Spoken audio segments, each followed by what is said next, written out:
Listeners everywhere, welcome to the Movie Show with Joel and Ryan, the weekly fix for your screen addiction and a trusted source for discussion of all things film and television. Please keep in mind that for the purposes of this podcast, Joel and Ryan are not acting as journalists, but rather fellow moving picture enthusiasts. All of their opinions should be taken as such. Also, please be warned that while Joel and Ryan may seem like petulant children, they are, in fact, adults who may occasionally use adult language. While they promise to bleep out all the worst words, it's a good bet you will still understand what they were saying. And now, with no further ado, here's Joel and Ryan.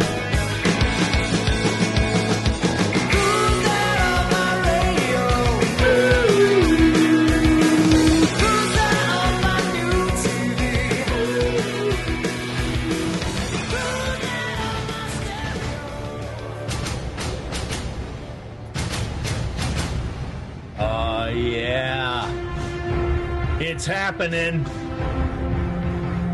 It is happening. It's that feeling. It's the sound that plays the first time you get a black leather jacket. And that's what we're going to be talking about today. If you don't recognize that theme. You know what's great about that theme is that's not the theme that plays when you first get the black leather jacket. That's what I love most about it. Oh no! When in the movie, that's not what plays when he gets them. No, it's always something corny, right? Because the wasn't the first one Bad to the Bone? Yeah. In the second movie, yes. Oh, in the second movie, it's a leather jacket. In the second movie, it's Bad to the Bone. In my head, it's always and in fact, to this day, when I'm putting on, and sometimes when I'm putting on sunglasses. And sometimes when I'm having to fix my robotic eye. Just, anytime. Yeah, whenever I'm riding a motorcycle with a shotgun. It doesn't happen often, frankly, though. No. Not Welcome to the Movie Show with Joel and Ryan. I am Joel. And I'm Ryan. And we're super happy to have you back here for another episode. I kind of realized we just sort of started. I started the show and started talking about Terminator and never actually formally started the show. They knew because it said Terminator across the thing. And right. Because when they clicked on it, it had a little picture of a Terminator skull on it. And right. They had to have known. They had to have known what they were signing up for. Yeah, and if you're watching the video, I had Terminator scrolled right across the thing, and I probably gave myself a red eye. Did you? I have a feeling I'll do that depending on how my day goes the rest of the day when I'm editing this. But welcome. We are super happy to have you joining us for another week. And we're going to get into it. We're going to talk about the Terminator franchise. One of James Cameron's other things he likes to do over and over and over again. Well, we'll talk about that. He sort of abandoned this because it's not his intellectual property. Right. The stuff that he was doing going forward was. They got paid a lot, made a lot of money on, especially on Terminator 2. But the rights of it have bounced around from thing to thing to thing, and we'll talk about that a little bit as we go, because none of them. Only the last two films are. Whoops, can't hear myself anymore. What happened? Oh no, I can hear you. Can you hear me? Only the last two films. I heard like a bird chirping, like some weird digital Terminator bird, and then I couldn't hear myself, and now I can hear me. Yep, that's what. That. Okay. Here they come. The machines are rising. Through Zoom. What was I saying? Only the most recent two Terminator films were made by the same studio. Well, otherwise they're all made by a different one. So when you're buying those complete video sets, they tend to be a mess because there's no rights issues and things like that are all over the map. So Terminator's a weird one in that way. So let's jump right into 1984's Terminator. You can play the deep dive theme if you want. Oh yes, I should. Yes, because technically this is a deep dive. I don't know. Maybe no, you're right. No, you're right. We don't need to do that. But I just got super excited. Hey, anytime we get a chance to play the deep dive fanfare, I am all for it. All right, here we go. Terminator franchise deep dive, baby. Here we go.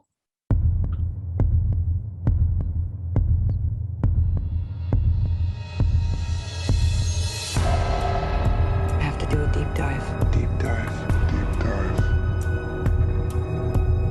I have to do a deep dive. Deep dive. Deep dive. I have to do a deep dive. Deep dive. Deep dive. Deep dive.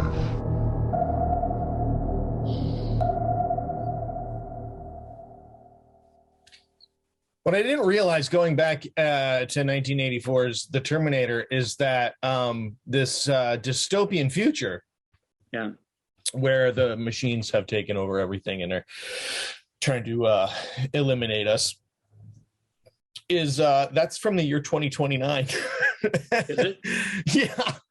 Yeah, we're only 7 years away from. What's the date of Judgment Day? They lay it right on the line in Terminator 2.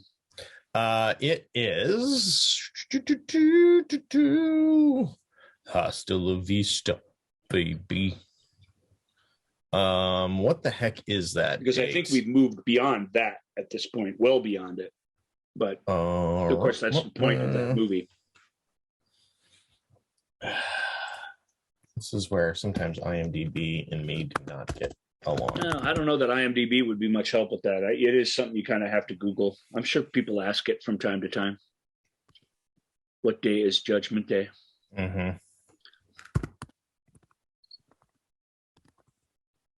I think it's worth knowing. Get it on your calendar. What day is Judgment Day in Terminator 2? It is August 29th, 1997. Yeah, we are way past that. Way beyond that. So just curious. It's cool that 2029 is where it starts. That's good to know too, but that's just where we're seeing those images for the first time. It's fun. It's a fun opening. It's a fun opening scroll. It doesn't really scroll. It just flashes across the screen, but that whole the future will be fought in our streets tonight or whatever, how it ends. That's always really, really neat. And we talked about several times on the show, and you just heard a little piece of it, Brad Fidel's music, when all the people who ended up working on the Terminators, Stan Winston, Arnold Schwarzenegger to some degree, certainly Brad Fidel, they were all kind of meeting with Cameron, and they would get his pitch for what the thing was going to be. And I think, and all of them to some degree were wishy-washy as to whether they were interested in doing the thing until they got that treatment and got the personal, what it's going to be from him. And then every one of them caught the bug and wanted to be a part of it. And I think that's really kind of neat. Cameron had just been fired from his directorial debut, Piranha 2, The Spawning. That's the one with the flying piranhas. Yeah. I was shot in Italy, I want to say, or maybe Greece or something, but I think it was Italy. And but somewhere over there, some Mediterranean European place, they shot that film. And he'd been fired. I've told the story before, but he was breaking into the editing bay at night to edit the film the way he wanted it. So even though that it's sort of a turd of a film, he still was really, he refused to leave until they kind of finally caught him doing that, put him on a plane, and sent him back. And rumors say, or this legend says, that he had the flu and had this sort of fever dream while he was flying home of this robot, all these flames and this kind of robot skeletal thing rising out of them and sort of coming at him. And that became the genesis for what would, no pun intended, what the Terminator would become. And he sat down, wrote the script. The script was making the rounds through Hollywood. Everybody loved the scripts. And it was, but nobody really wanted to hire this guy who all he'd done was, special effects and stuff on Roger Corman movies. And this movie that everyone agreed was terrible that he was fired from. So nobody, even though they all liked it and it was causing ripples, in the industry, nobody was going to just quick hire him for this gig. And finally they found a small enough outfit that was interested in it, that saw it as an exploitation movie that they could exploit. Hemdale, which is Derek Gibson, and I don't remember the other guy's name, the two guys who produced this for Hemdale. Hemdale was an offshoot of Orion Pictures, which already was a small studio as it was. So you were a small shingle within a tiny studio in Hollywood, and here's your $8 million. Don't spend it all in one place, was basically the deal. And they made that work. $8 million is only a little more than half of what Schwarzenegger made for coming back and doing the sequel. It really was guerrilla filmmaking. They got permits to shoot some places where they had to, and then other places they just snuck in there and did it. The entire final sequence out in the desert of Terminator was shot, without permits and stuff, without anything, and was shot in a way that you couldn't, like if a cop rolled up, which one did, you couldn't distract him with, here's a robot face, and this is going to be it's movies. It's just a chick on a Jeep with a dog and a couple extras. And it's like, how do we talk our way out of this? But Cameron's fiance at the time, Gaylan Hurd, she did a really, really good job of finessing those situations. And she was really, really tough with people. This is still kind of her reputation, and yet really diplomatic where he would not be. So they were a very, very good team in that way. John Daly was the other guy. John Daly, thanks to Derek Gibson. Well, they deserve a little credit. They're the ones who finally said, okay, yes, let's make this thing. They didn't treat the franchise really nicely afterwards. Like a cheap exploitation film. That's what they saw it as. Oh, robots or whatever. Like this is, we could slap a picture of a robot. 8 million's a little more than a total low budget feature, but it's just not much even for 1984 to really get a full science fiction thing off the ground. You really, really had to be resourceful to make a film like that on that budget at that time. All shot almost entirely at night in Los Angeles surrounding area. So it's neat the way it came together, and Schwarzenegger's agent actually sent him wanting him to be the hero of the movie. Arnold wanted to do anything that wasn't another sort of loincloth adventure, because he could feel himself becoming only that, and he was only ever going to be Conan or whomever, or the guy that is Conan but isn't in Red Sonja. Right. You know what Conan I mean? Adjacent, Conan 2 and Conan 7. Like he just saw that was all he was going to be, that the muscles were going to be the whole show.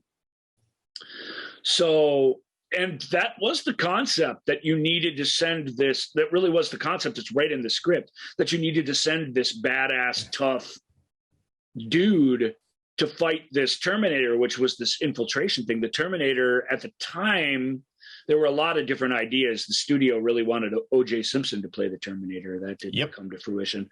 But so he went ahead and played it in real life. Or did he?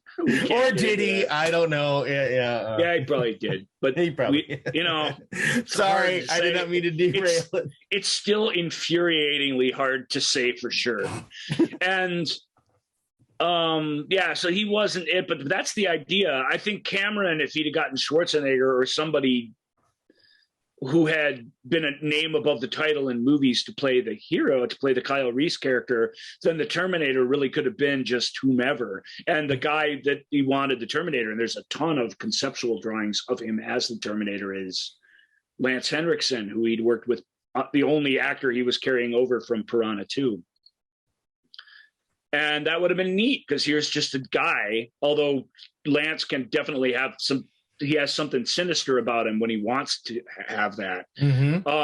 So there'll be a little extra something there, but he would just be this average build, average looking dude who just shows up and is this unstoppable robot. That might have been fun. Films in the future sort of pay that idea off a little bit. But when he sat down with Schwarzenegger for lunch or whatever, they met in a restaurant or something someplace, and Cameron really only met with him because he was the biggest star he was asked to meet with, and he didn't think he'd be very good for the role, but just out of respect, he thought he would sit down with him, at least talk it over. So he gave him his pitch, and Schwarzenegger had came very prepared. He'd read through the thing. He kind of had all these ideas, but all of Schwarzenegger's ideas was, well, I think the Terminator would do this, and I think the Terminator would, when he moves his head, he would do it like this. And he was super into this idea of being the Terminator, even though the thought hadn't occurred to him yet that he could be. That's where the connection was. And Cameron liked what he heard. He liked all those ideas. He loved his enthusiasm, and, for the project. And it was really going to help smooth things over with people if he cast Schwarzenegger in the film someplace, or, so he did. They agreed that he'd be the Terminator, and then they sort of flipped things. And I think the film works better that they did, even though I think the original idea is what it would be. I think visually, it being an underdog story right from the start, even though it's even more of one than you see, it helps it a lot. I think Schwarzenegger as the unstoppable thing, and Michael Biehn as the just nervy, wired soldier from the future, just doing his best to hold his own with it, gives the thing a sense of drive and desperation that it wouldn't have otherwise.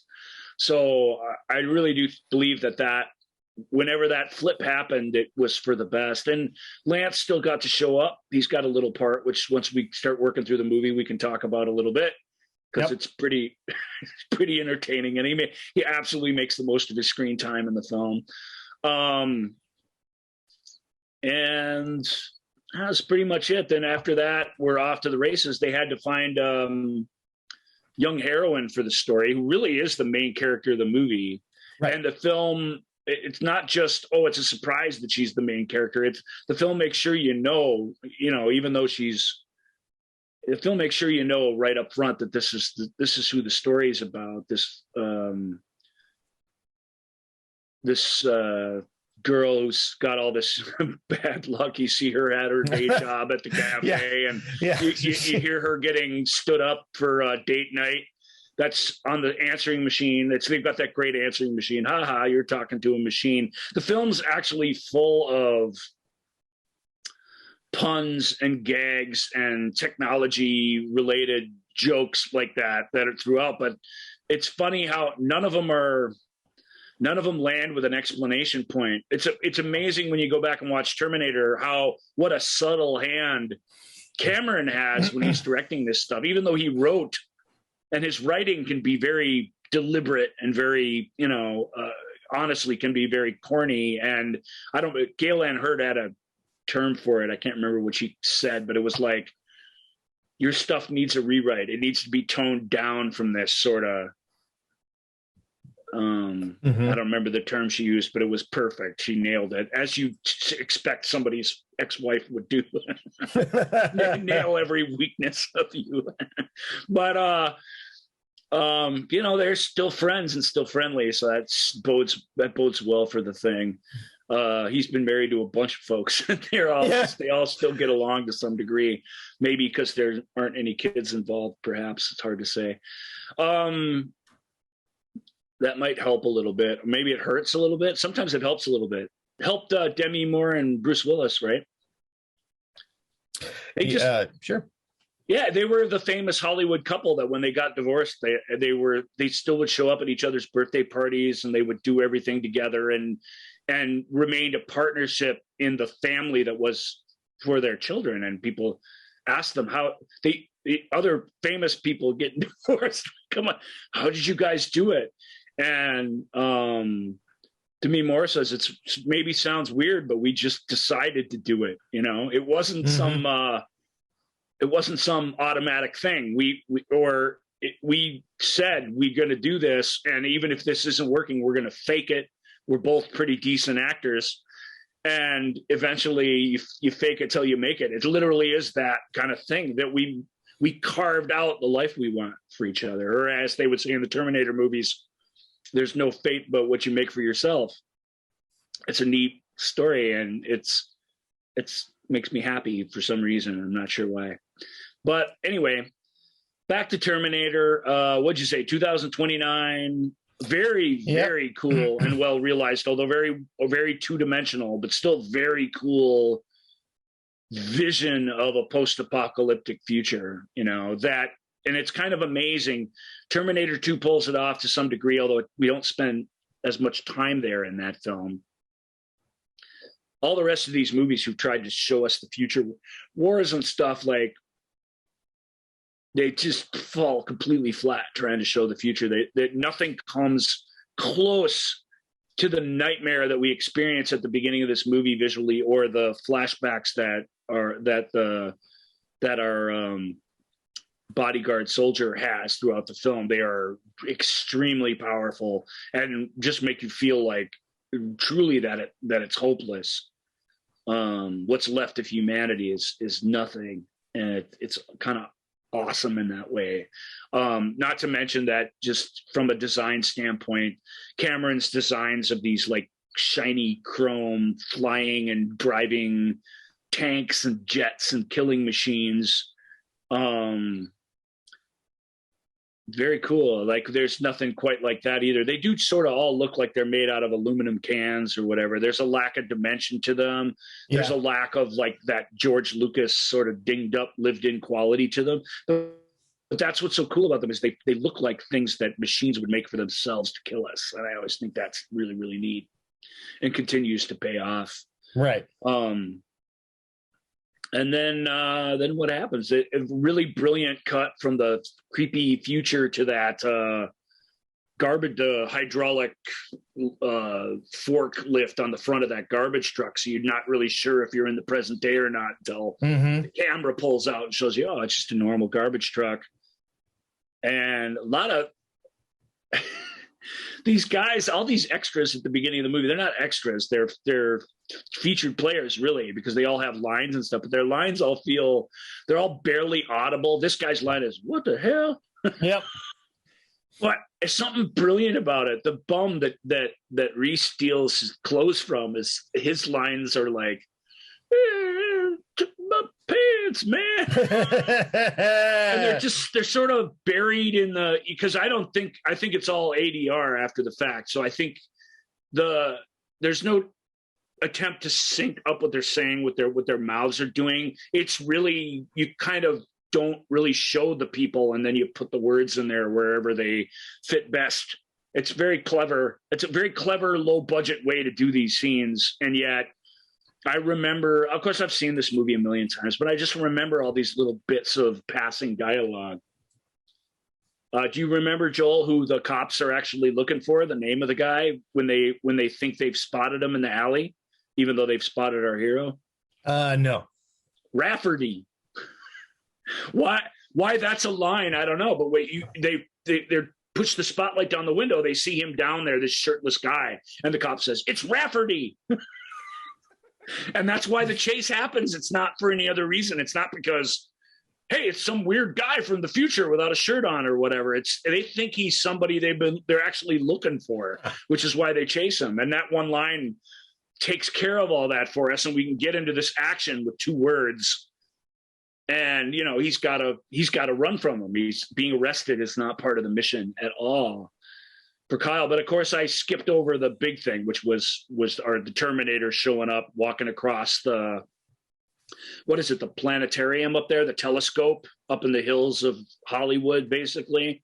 the very oft shot location. And at the edge of the parking lot for that, there's this great overlook of the city. And they've got these little, little quarter telescopes that you look through and look at stuff.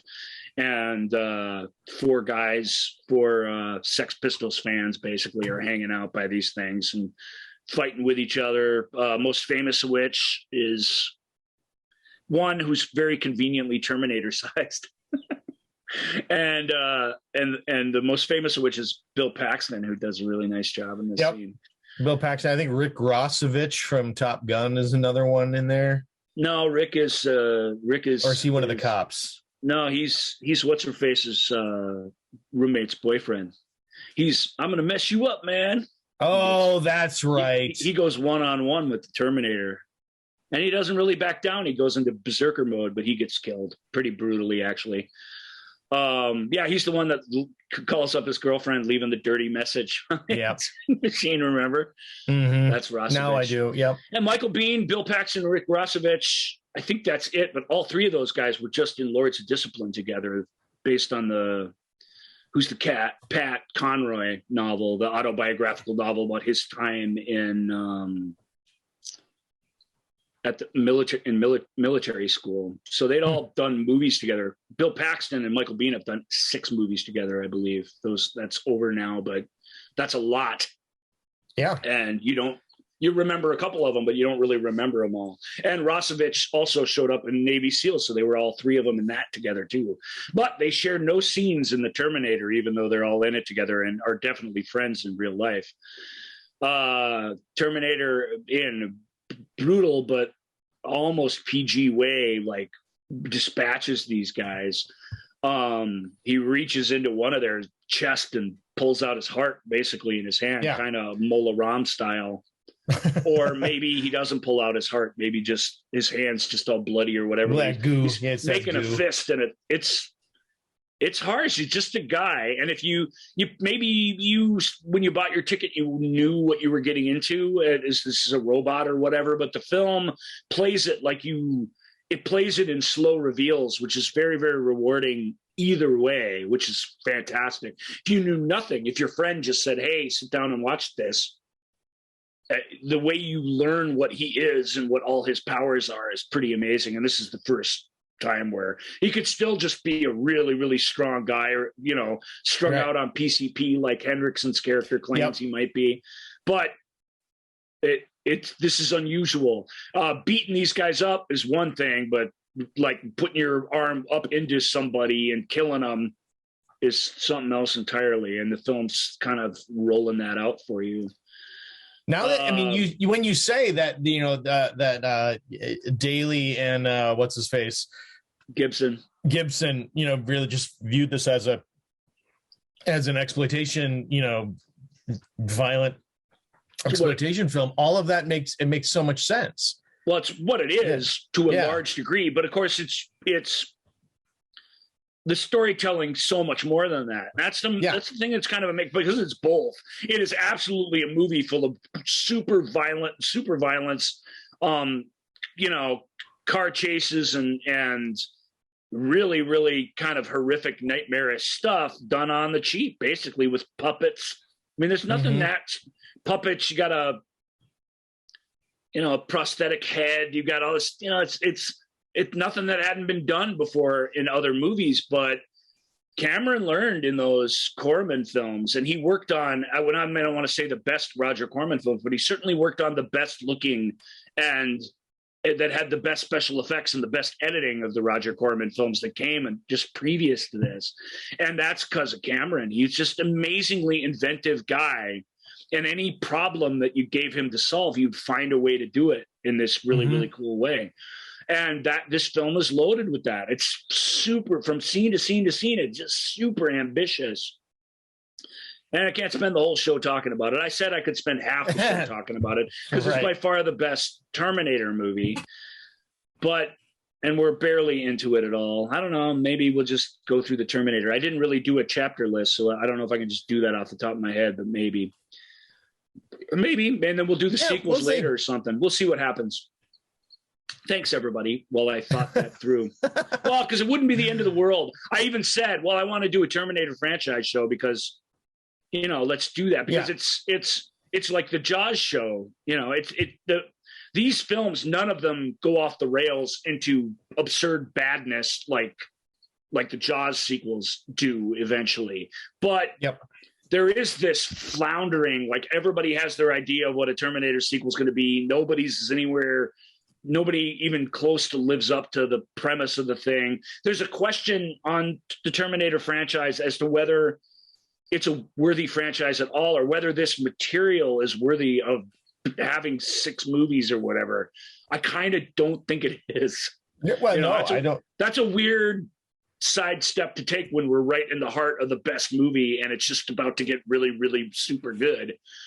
But I think it's proven true. You can't, not just anybody can show up with these robots and it'll be cool. Even if you make an accomplished film with cool action and stuff, like what's missing from these other stories? A big part of that is what is so awesome about this one, right? Because Terminator 2 is beloved and I understand why, but it's nowhere near as good as this movie. This first film has it all. It has everything, and in a stunning way. It's a big time blockbuster filmmaker showing up on the scene the way I don't remember one really doing it.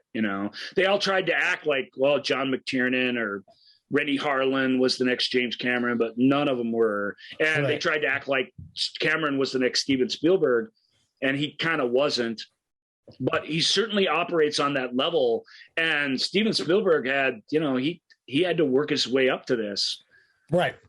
Well, I think about our directors that can open a movie, right. Where the appeal of going to see that movie is if you're saying, oh, this is directed by Steven Spielberg. Oh, right. Okay. Then you're going to see a Steven Spielberg movie. Cameron is one of those for sure. There are only a few where you're like, well, it's directed by this guy, so I'm going to see it. Right. Yeah, there's a handful. Ridley Scott, maybe. There's a list, but you're absolutely right. Yeah. James Cameron movie, even the ones that aren't like the other ones are, because they are a lot alike. Actually, right. This trilogy of really good movies he did in a row here, starting with this one, structurally are kind of the same, and they go about things in the same way, even if they're telling a different story. Right. That obviously changed with True Lies, I guess, is maybe not even that. I don't know. Anyway, James Cameron's discography for another time, or filmography. Great chase scene through that very cool Woolworths location with Reese and the cops, and right. you see his survivability and his cleverness, and when he hides, when he fights. It's really, really cool, fast moving. I really, really dig it. And then he shows up out on the street, knows to go right into the back of that cop car, take out the shotgun, tuck it under the long coat that he's picked out for himself inside the store, and he walks off into the night. To what purpose? We still really don't know who either of these guys are or what's going on. They both shown up in a flash of blue lightning, basically, and we're off to the races. The transition then between this stuff and Linda Hamilton riding down the street on her scooter going to work with that pretty piano music playing and stuff. And like I say, that day at the office for her, she works at what? Big Buns, something, Big Bob's Burgers or something. And the nickname of the old Happy Chef statue up front is Big Buns. He's holding like 2 hamburgers or whatever in his hand. That's a fun scene. The chaos of being a working waitress at one of these sort of low rent cafe / restaurants it's fun. Her coworker makes fun of her. Meanwhile, both of our Jeffs, Big Jeffs, is that what it is? Yeah.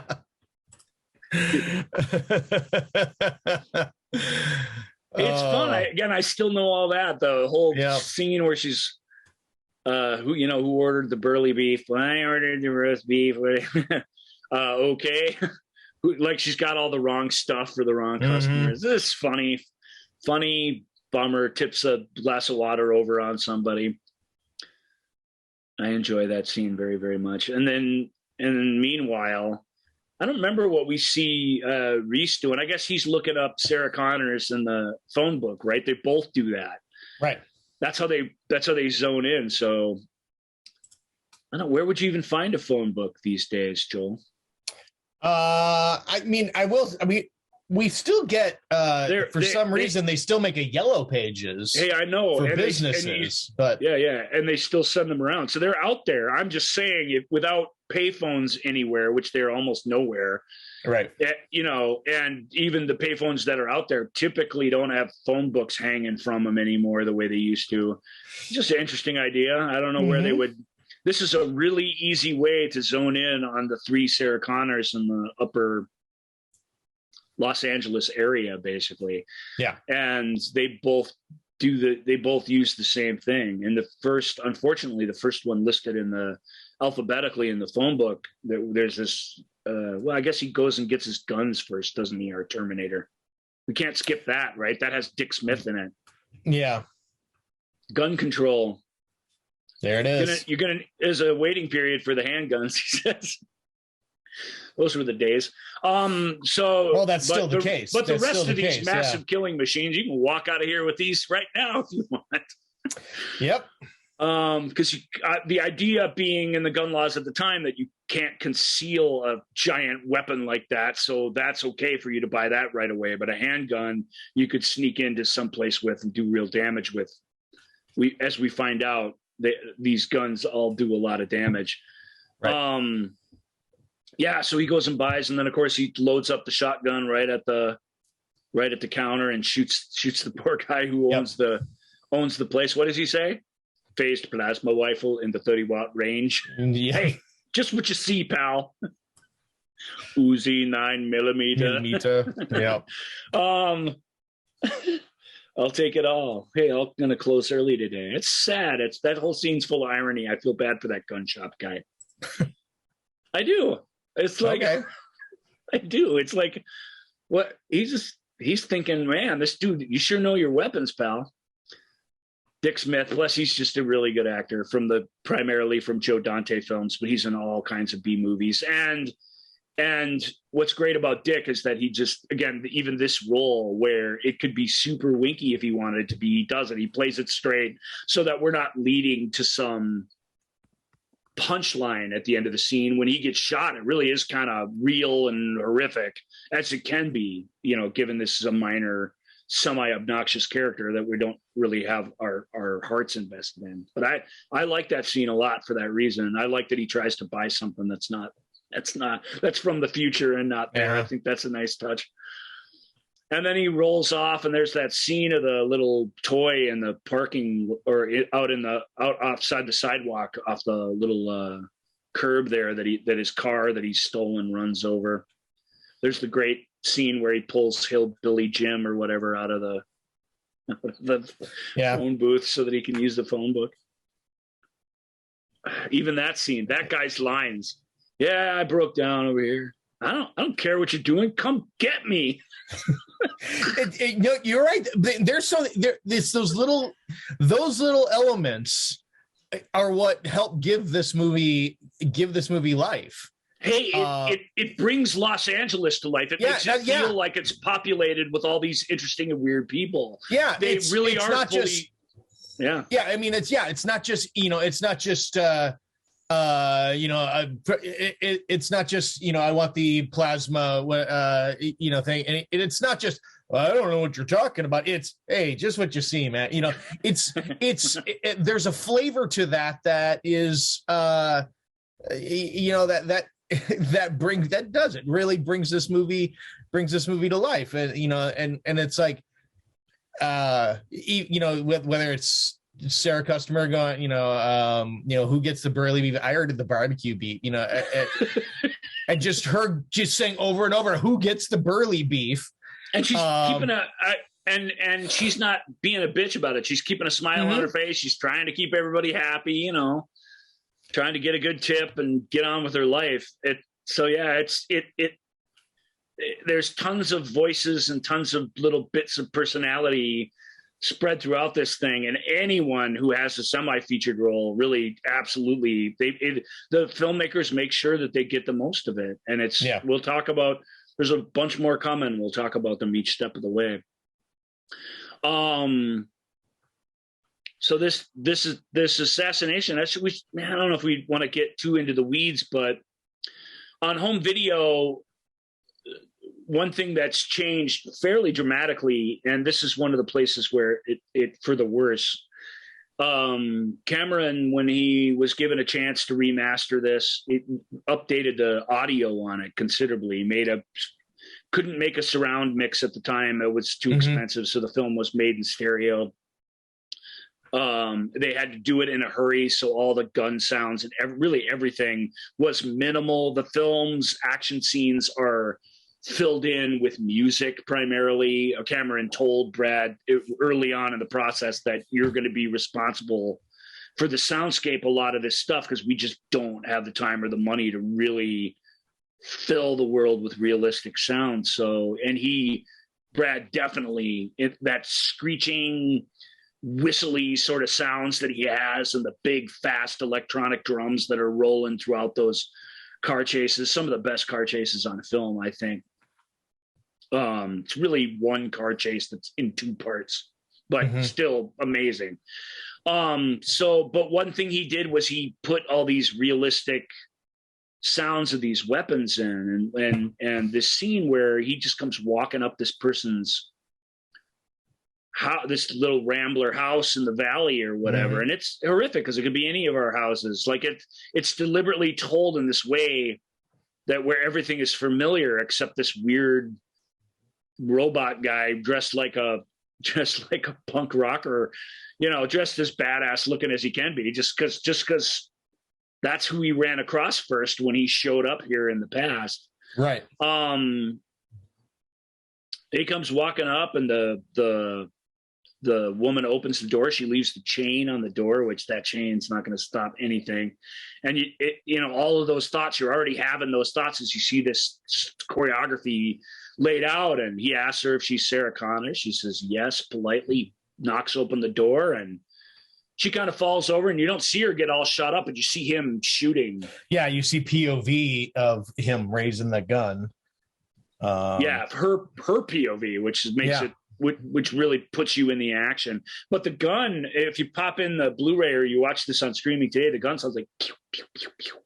And that's an exaggeration, but it didn't used to sound like that. It really was harsh and nasty. Yeah. It was way too high in the mix. You know, I get why Cameron wanted to fix it, make it, but this is one place where it lessens the impact of what the scene used to be, which is too bad. But this scene is still really, really horrific. And then back at Jeff's. Well, and then he walks away past the kid again. Yeah. Yeah. That's, yeah. Yeah, truly. It's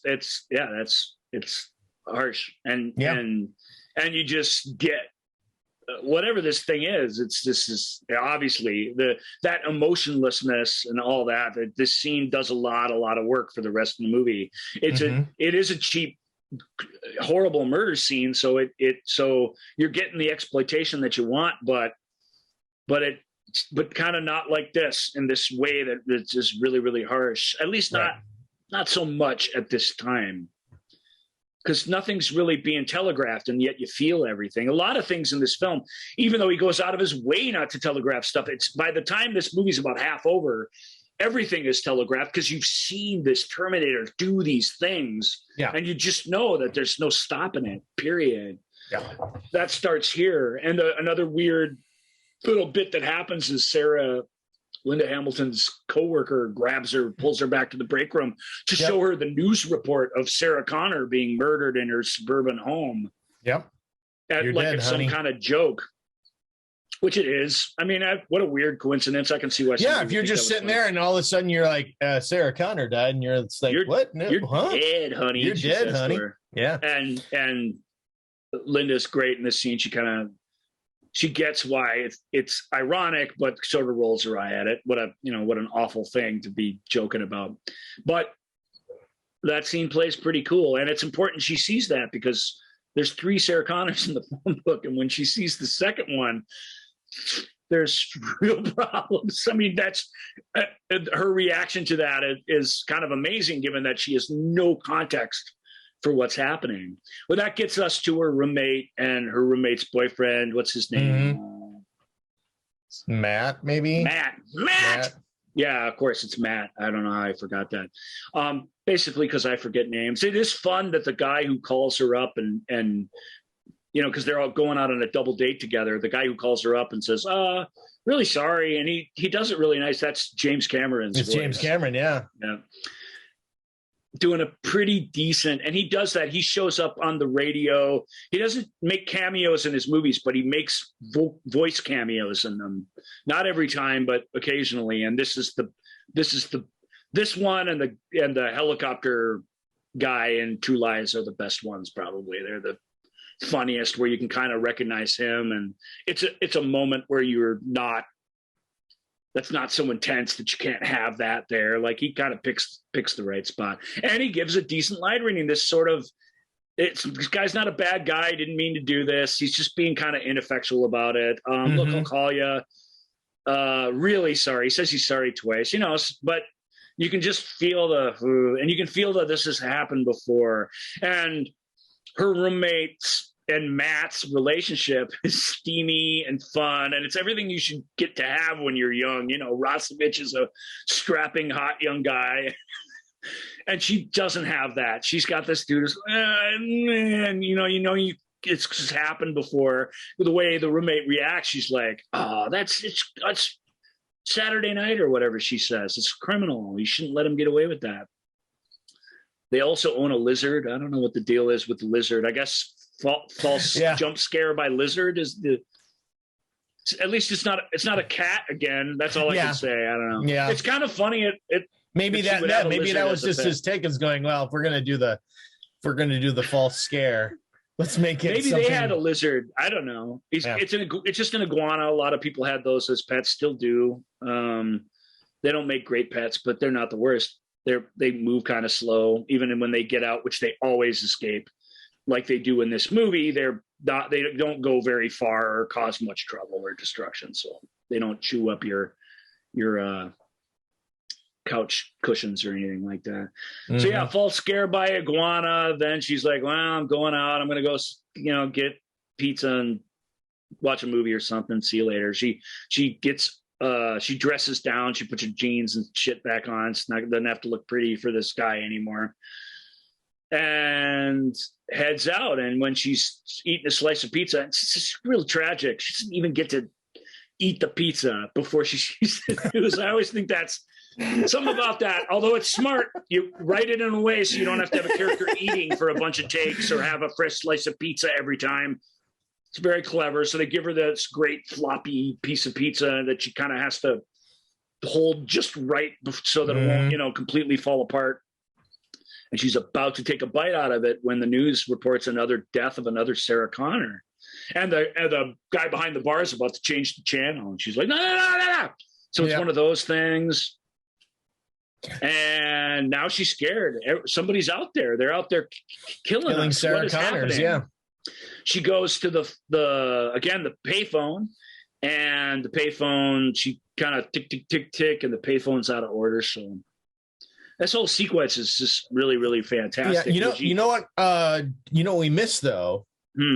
We missed Reese's first sort of dream flashbacky flash forward. Yeah. Which is the other place where the new sound really betrays the movie.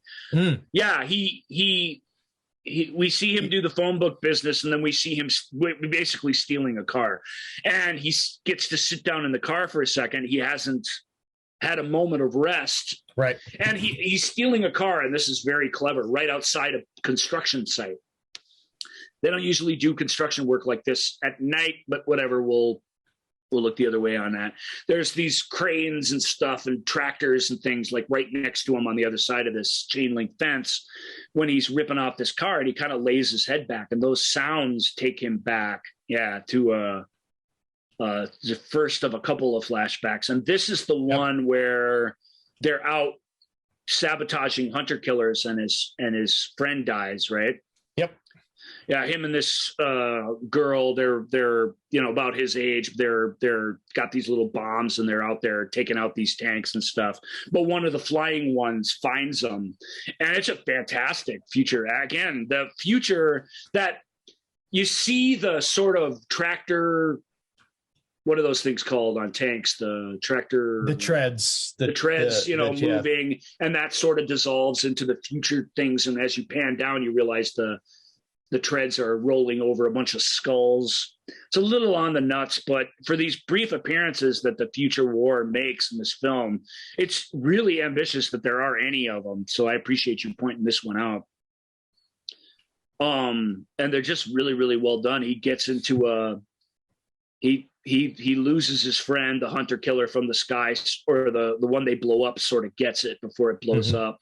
And then it's a car chase. It's like one of these jet things shooting them down with laser weapons. And they've got this car with a big machine gun mounted on the back of it, and they're fighting it. Yeah. The car flips over and the car starts on fire, and he's sort of lying in the car with the fire getting closer to him, and he starts to scream, and boom, he wakes up. And this wake up is so powerful. He sits straight up in the car, and he's got the shotgun. He cuts the shotgun. It's like, ready to go.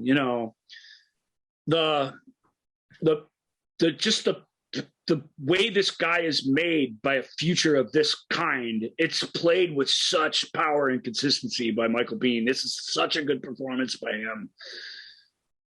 And this is a character that they've tried to bring back again and again and again. And they've never even tried to do it like this.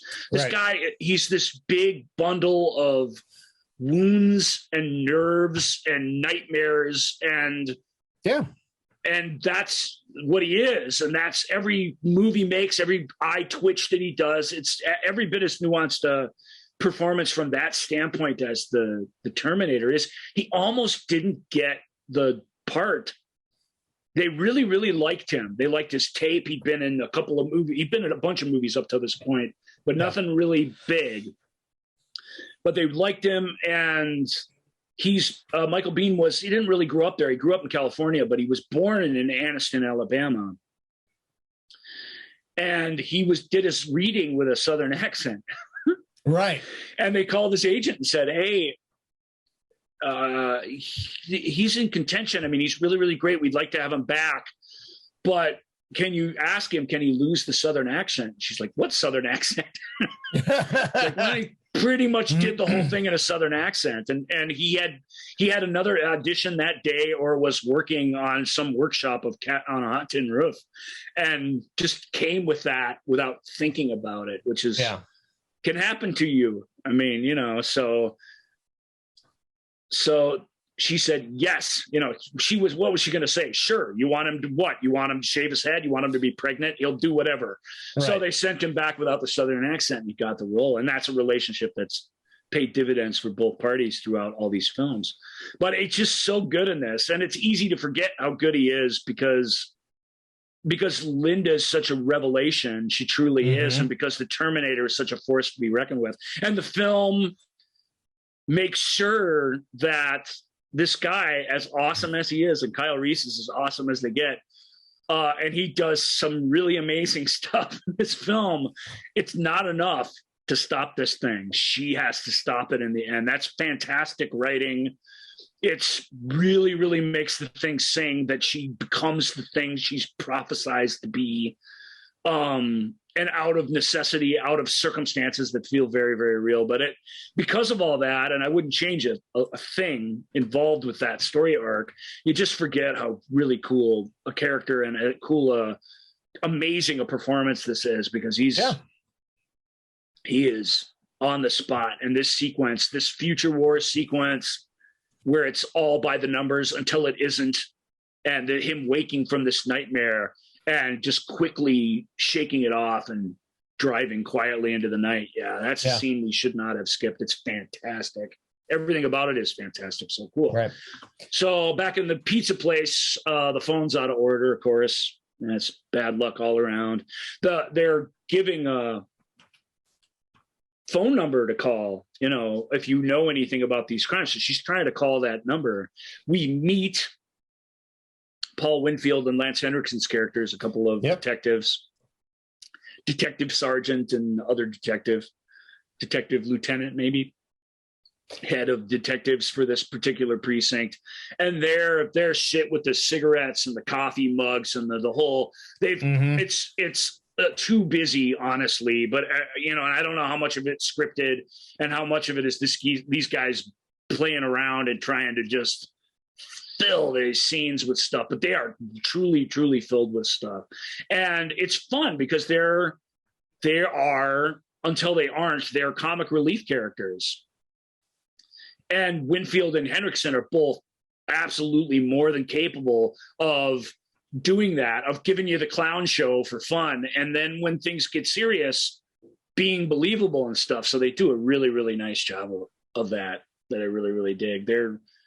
It's cheesy, but I like it. That's just what this movie needs. It doesn't have a lot of that. It needs the iguana to escape. You know what I mean? I mean, it needs a few of these little mini side adventures to not just be a relentless thing. As relentless as it is, and the whole movie can't be that, or you wouldn't relate to it as much as you want to. And I think that's a really important part of it. So she's out walking on the street, and somehow Reese is out there following her. He spotted her, and he's sort of walking, and she sees him and thinks somebody's following me, which someone is. So she's called that right.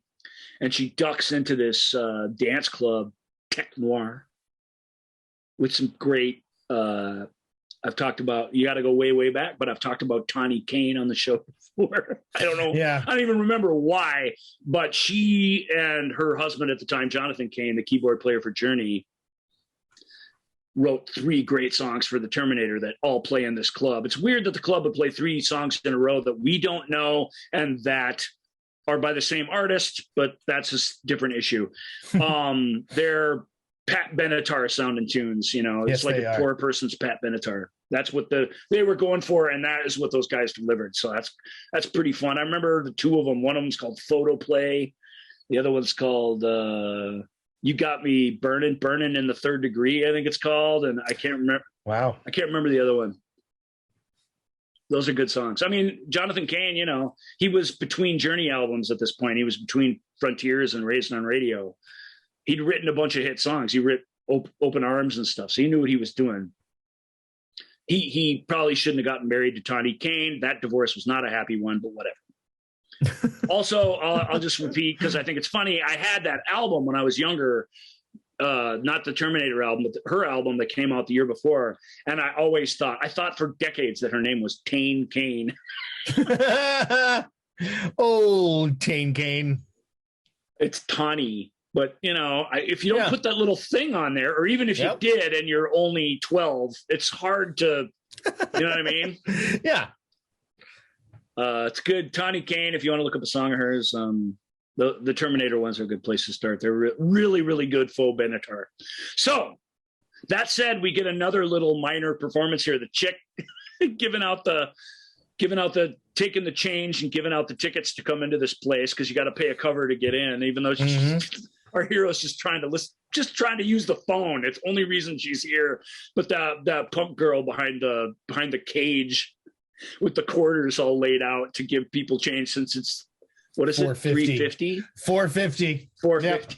It's not $5. You gotta have quarters. Get 50 cents back. Yep. It's the whole. I mean, that's a thing that I remember seeing at amusement parks or wherever. All the quarters on the counter, and you get the 2 quarters slid to you if you don't have exact change. Very cool. And she's just got attitude and stuff. Hey, $4.50.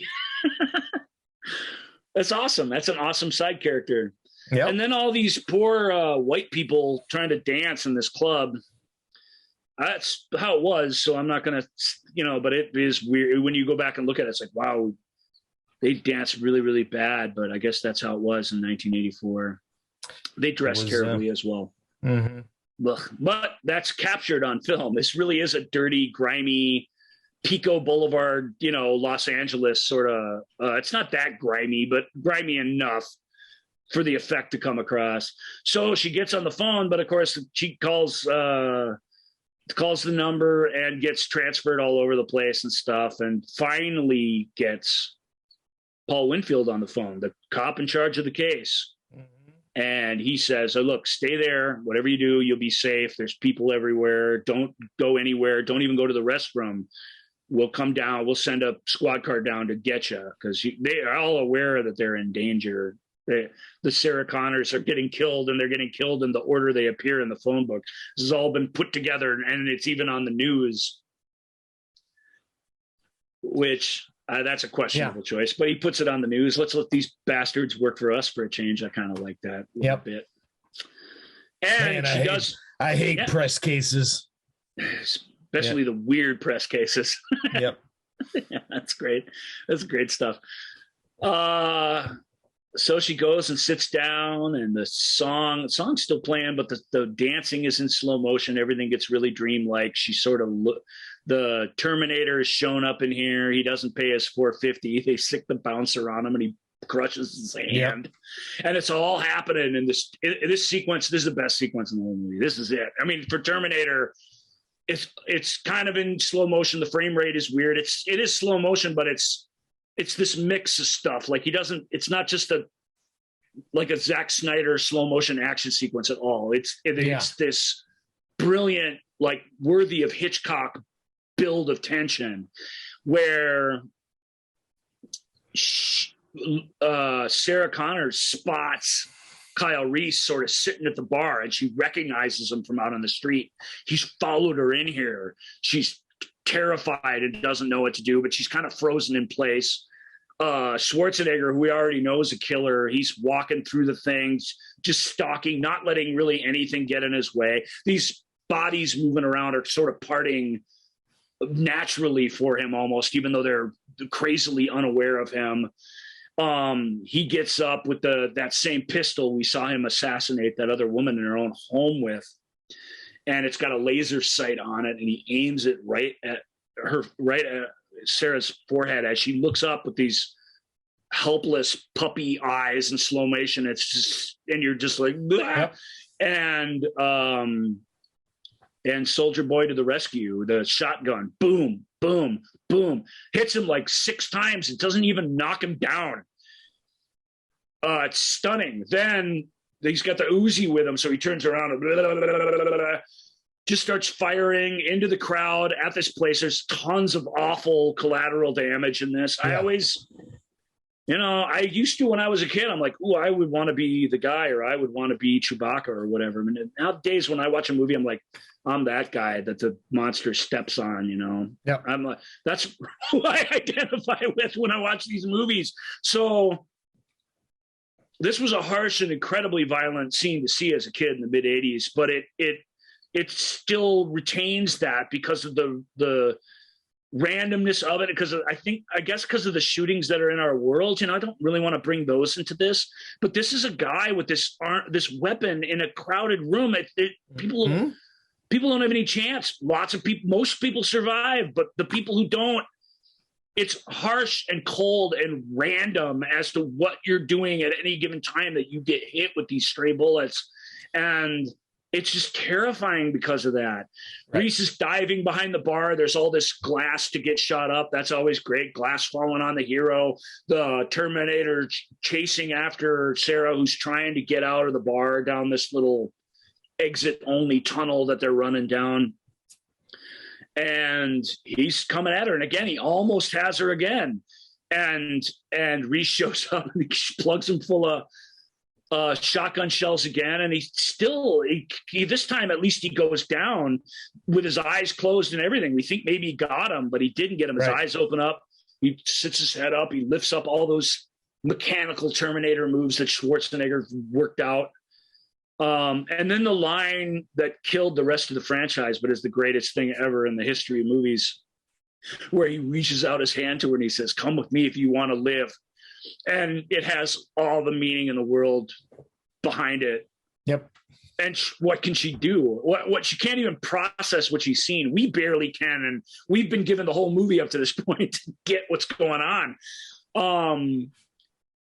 They run out into the alley. They get in a car. There's this. He kind of runs and jumps on the car. There's this whole thing in the alley. Plus, eventually, like, cops are everywhere, and he's got to outrun the cops and the Terminator.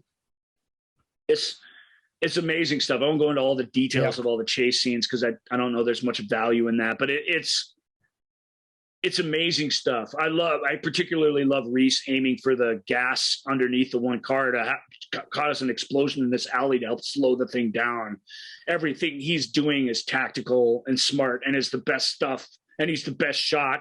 And he's a super soldier, and he's everything you could want if you needed somebody to protect you. And the movie's just proving with each passing second how that it's not going to be good enough. Fantastic sequence. And they're driving down the street. This is the sequence where there's some breaks in this chase. First it's the Terminator, then it's the cops, then he loses the cops, then before the Terminator re-engages with him, he just starts explaining it to her, and he explains it to her like a soldier. This is what's happening. It's not a man, it's a Terminator. And he knows the model number, and he knows everything. It's a hydrocarbon combat chassis surrounded by human tissue. It's like it's a robot. No, it's a cyborg. Bred cybernetic for organism. She explains it all to him, and that scene is fantastic. And what does she do? She bites his hand. She's the first of our heroes to bite Michael Biehn in the hand in his next 3 appearances. It's a motif. I'm not sure why. I think it started as a coincidence, and then when they got to the third movie, they're like, "Well, somebody's got to bite him in the hand, right?" Or he reminded somebody that somebody has to bite him in the hand. So it's starts with Linda Hamilton, then Carrie Henn bites him in the hand, and then Ed Harris bites him in the hand in The Abyss. To great effect. Works. Gets him free for a second. Mm-hmm. It doesn't work here. She bites him in the hand, and he's, Terminators don't feel pain. I do. Don't do that again. Obviously, she can't believe what she's hearing. There's a balancing act. Every movie like this, where something fantastical is happening, some character is telling you what it is, and you can't believe it.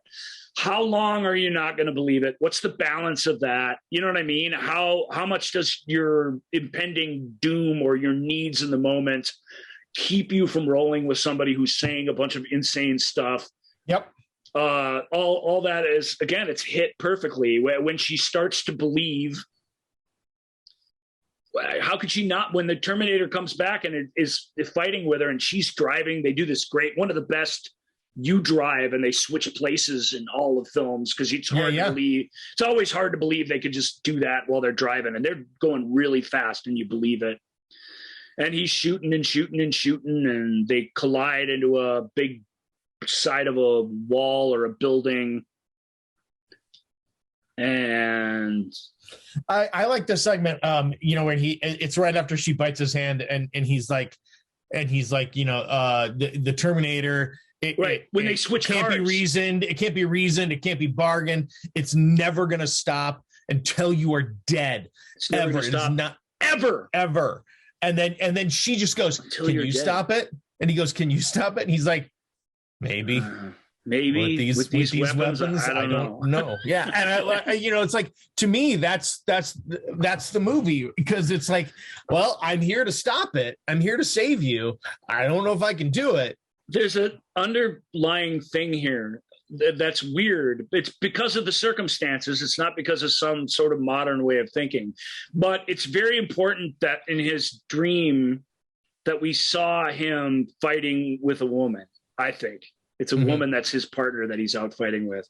She asks him later, "What are the women like in your time?" It's sort of a loaded blind date question at that point. But Reese, even though he bosses her around and gets what he needs out of her in each of the moments in these crazy sequences, but he treats her with complete respect. He tells her the whole thing. When she has an idea, he listens to it, and if it's a good one, he does it. Right. He is, before any thoughts or any twinkle is in anybody's eye, he's the best guy she's been around in a long time.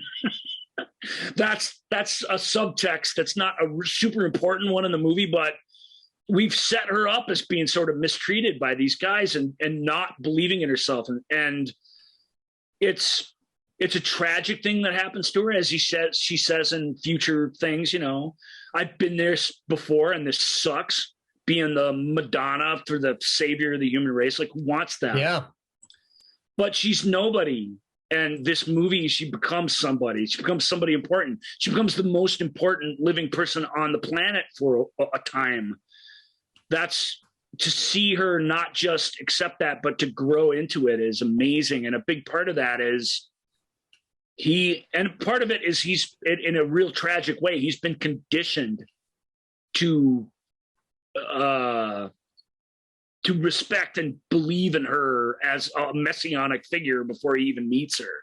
So, you know, that's what the other flashback scene shows, which we flash back that after this escape sequence. So we'll get to that one, but that's a great one too. Anyway, thank you, Joel. That scene's the best scene. There's a great scene between these two that was cut from the movie, but that's pretty much the best scene in the movie. Is when they're changing cars. He's hot wiring the car, and she's starting to question and starting to buy into this. You shot him. How could he still be alive? I mean, it's just insanity. Yeah. It's impossible. There's also the great scene where the Terminator steals the cop car and in that really creepy way imitates that guy's voice. Yeah. The cop is William Wisher. William Wisher was the star of James Cameron's first short film. He wrote the script to Terminator 2. He wrote the script to Eaters of the Dead. He's a very talented filmmaker in his own right. And he was the first guy to ever ride a mechanical loader in a James Cameron movie. I can't remember the name of that movie, but I have it somewhere here in my collection. Just stunning short film, actually. You see kind of everything that was ever going to be in every Cameron film in this little 11 minute thing. Oh, really? It's incredible. I mean, you just see the germination of all these different visual and mechanical ideas that he has. And William Wisher, hey, what? Wah! it's perfect. That's all I can say. And we hear him talking in a normal voice, so that when the Terminator pulls the radio up to his mouth, it's like, bah, bah, bah, bah, bah, and he imitates his voice like kind of perfectly. Obviously, we're still hearing William's voice, but right. It's creepy and weird. And it's like, oh my God, I can do that too. It's one of those, you know, fun bits. And of course, it becomes much more sinister, that vocal imitation later in the film. So establishing it here is fun. And it's fun that the cop doesn't get killed. He just gets smushed. He just gets his head banged into his car and then discarded. And it's not because the Terminator's having mercy on him. It's because the Terminator's just being efficient. It's not necessary. After the thump, thump, thump, it's not necessary that he plugged the guy full of holes and he's passed out on the sidewalk. That's a fun sequence. And then now the cop car is chasing. At first they think it's the cops, then they realize it's the Terminator. Then they're shooting at him and then they hit the wall. Mm-hmm. Two really, really killer car chases. They're both pretty brief, but they're really, really good. And you really feel, and I think this is the big thing, you're really in the middle of the city and you really feel like they're going fast. You feel like they are flying when they're driving those cars. And the speed of the thing is it just feels real. It feels like, how could they be faking it? And because they aren't faking it is why it's incredible. The cops all show up. It's a huge cop chase now. I mean, it's what every cop who's been in earshot of this business has joined in on this. And they're all coming at him. And Reese grabs the shotgun. He's about to go up there and fight him. And it's Sarah that convinces him, no, they'll kill you. You'll be dead. They'll kill you. You can't. And so he realizes she's right. He gives himself up. And then they go up to the smushed cop car. The other cops looking for the guy who was driving it, who must surely be dead. That car just got crushed. And Right. the door is Nobody just there. open a little bit, and there's no one even there. We learn later that there's no real reason for the Terminator to slink off here. I mean, he's got his reasons, and the movie gives him reasons, but the Terminator's become such an unstoppable thing in these sequels and other things that this, however, whatever this is, these 10 cops are not going to stop him from getting his prey in the scene. But, but it gives us a chance in the movie to take a breath. So I'm down with it. And it gives us the greatest character in the entire franchise. Dr. Silverman. Dr. Silverman. Yeah. Hi, Sarah. I love Dr. Silverman. He's such a sleaze. He's such a schmo. I just love him. He's great. He's great. Show us one of your ray guns. Earl Bowen. Earl and Henriksen's reaction. Ray guns. He's all laughing at it. I love this guy Silverman. Mm-hmm. Yeah, Cameron worked with Earl Bowen. He played one of these weird binary guys all painted in white in Battle Beyond the Stars, which was a film Cameron worked on. And that's how they met. And so that's how he appears here. It's the connection. He was in one of those Corman films. And yeah, his everything he does is it's just fantastic.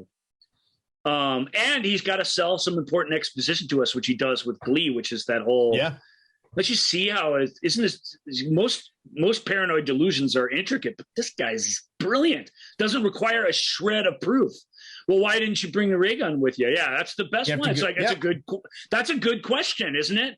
I can't, nothing dead goes through. He goes, well, you said that the Terminator went through. Yes, the Terminator surrounded by living tissue. This is another great Michael Biehn moment where he turns to the camera because he kind of gets what's going on. And he gives that speech that's so harsh, and they got to. Because she's watching it. That's right, because she's watching it. Reach down her throat and rip her heart out of her chest. Whoa, let's turn this off. And he turns around and goes, sorry. In classic Silverman. Yeah, he's like, I didn't build it. I just remember I didn't build the thing. Yeah. Oh, okay. Look.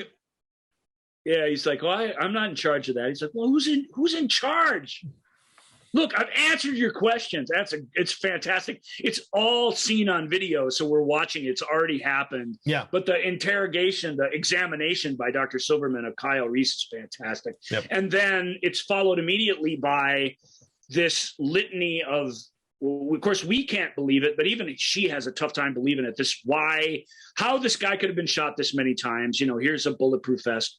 What drugs he could be on when he punched a hole through the windshield and while he was on fire or whatever. It's insane.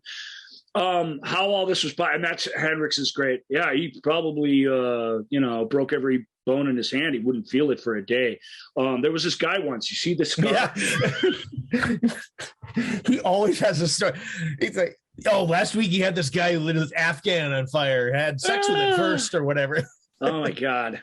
I don't even remember that character's name, but it's all of the noise happening in these cop scenes. It's just fantastic. Vukovich. Yeah. In the meantime, we've got some eye surgery, right, Joel? That's your favorite part of these films. It's good stuff. It's really, unironically, it's really good stuff. Stan Winston, you can tell it's not Schwarzenegger. You can tell it's just a mold of his face, but it's for this kind of movie with this budget, with what they had, and with all the moving pieces, and I mean, it's really, really amazing stuff for a low budget film of this era. His eye has gotten all wrecked, and he needs to pluck it out. And of course, he can't be walking around with a glowing red robot eye. So that's when the iconic shades go on. But it's not just the shades going on. It's the fact that he puts the shades on and then just goes. Yeah, checks himself out. Yeah. And then it's like that. Yeah. That's so good. It's really, really cool. That's a chef's I won't kiss, argue with you there. It's a very cool Terminator moment. Just now, it's this moment of vanity, and you feel that, but that of course isn't what it is. He's trying to make sure he can still go out there and not be recognized and not run into any trouble, but it has this cockiness to it that Joel's absolutely right about. That is, it's really fantastic. It's really and for those of you in Radioland who couldn't see Joel's puffing, the adjusting of the hair, the little poof, adjust his little spiky hair. That's a very, very good impression of exactly what he does. Yeah, it's really strong stuff. So, and then maybe the most infamous scene in the movie probably is about to arrive, where the Terminator shows up at this police precinct right as Dr. Silverman's walking out. Good God, that guy's got a lucky horseshoe in his pocket. Yeah. That's right. Stops briefly to check his beeper right as Terminator's passing him, so he doesn't see him, and then just disappears out the precinct. Winfield's character, Lieutenant, whatever, I can't remember his name. One of them is he's Traxler, Lieutenant Traxler, and the other guy is Vukovich. Vukovich, of course he is. Yeah. He is a Vukovich, isn't he? He really is. He's doing Polish Americans proud, Lance Henriksen in this film. So I mean that unironically. I think he really is. He's fantastic in it. He's setting Sarah up with a couch and a blanket where she can rest. She's had quite the night. And he's saying, hey, what does he say? Hey, there's 70 cops in this building or whatever. Yeah. There are 30 cops in this building. It's the safest place for you to be. And then more iconography where he comes walking up to the desk sergeant who's filling out his forms, and it's great. I don't know why they bother with all this, but it just helps each little bit. This desk sergeant is very meticulously filling out these forms. I don't know why we need to see that he's that way, but somehow it makes this work even better than it would if he's just some generic guy. So it's another one of those performances where he's like, yeah, she's giving her state. He comes up, he goes, I'm here to see Sarah Connor. I'm a friend of Sarah Connor. He's like, yeah, she's giving her statement. If you want to wait, you can wait over there. And he sort of looks, and he looks up.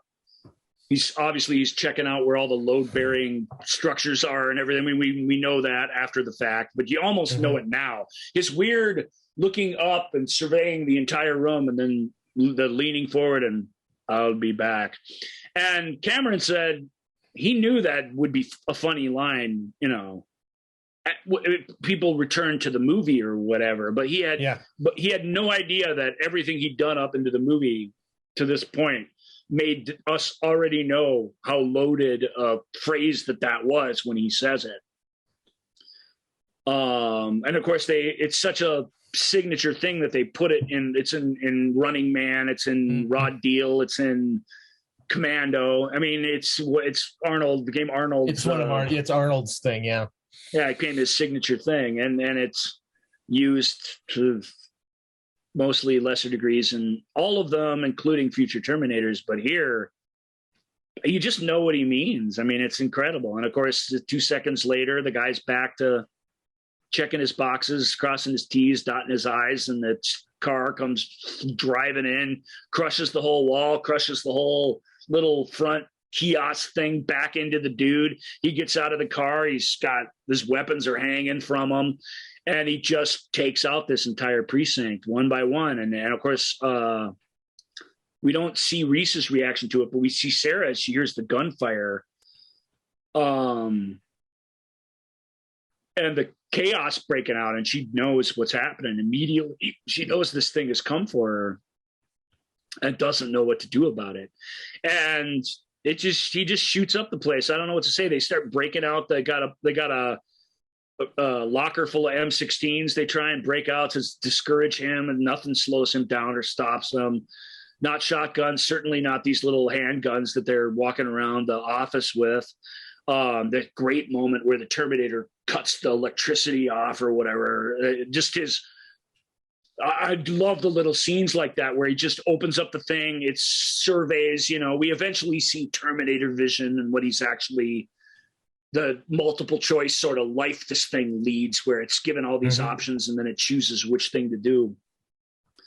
In fact, we see that here where it gives him the little, this goes here, this goes there. If you do that, you're going to be you're going to be good. And he breaks the power in it by pulling out the feed and then jamming it into the little control box. It's very cool. Person couldn't do it. And that's why it's otherworldly and scary. And we don't see, it's a little strange. Both Traxler and Vukovich get shot up in this, presumably killed, but we don't see the bullets land in either of them. That's a weird choice by the director, I have to say. Yeah. Maybe not one of them. Maybe only one is all you need. You do sort of see Traxler get shot and slip down out of sight, so I guess that's it. But Vukovich comes around with one of those M16s, and he does not take cover.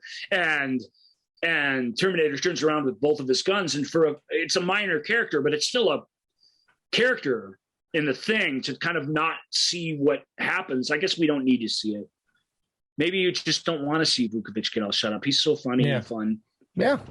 It's just odd. The movie doesn't pull a lot of punches in terms of gun violence, So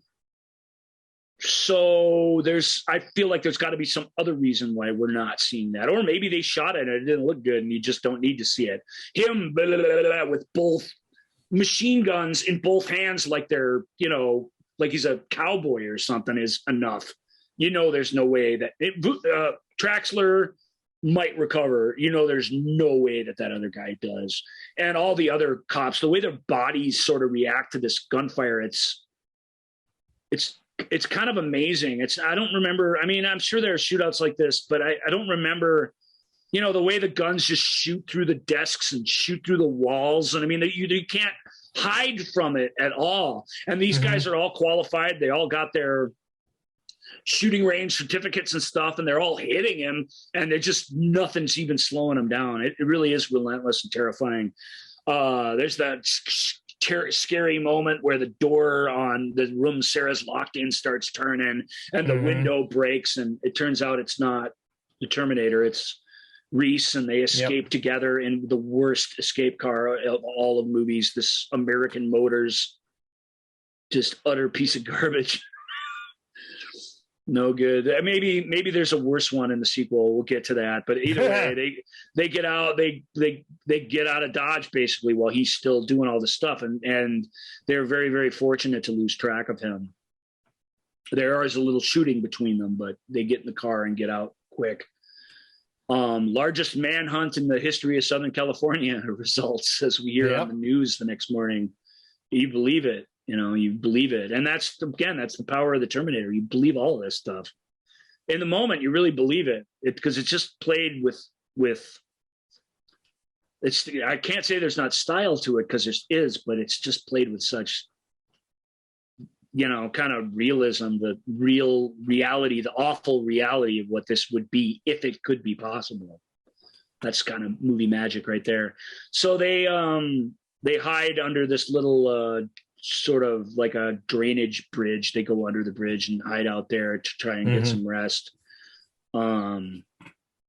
They huddle together for warmth. That's a nice little bit of intimacy. That's a bit of a cliche, but it works. It actually works earnestly in the film. He gives her his coat, and now he's sleeveless or whatever, and they're chilly.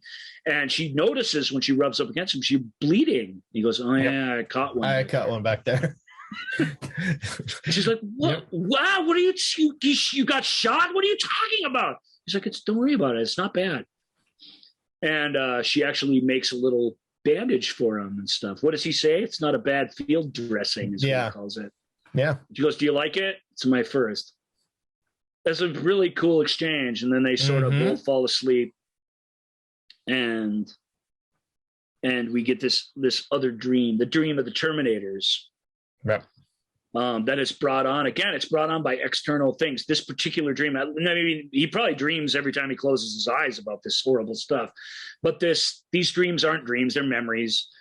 So that's a bit of a cheat. And they're brought on by external stuff, by the tractors before. This time it's brought on by the dogs that are barking at some house nearby or in some kennel somewhere. Yeah. The dogs, they keep dogs tied up outside their little hovels that they live in underground because the dogs feel the Terminators coming and they don't like them and they bark at them. And so it's a bit of a warning system for it. It's their canary in the coal mine. Yeah.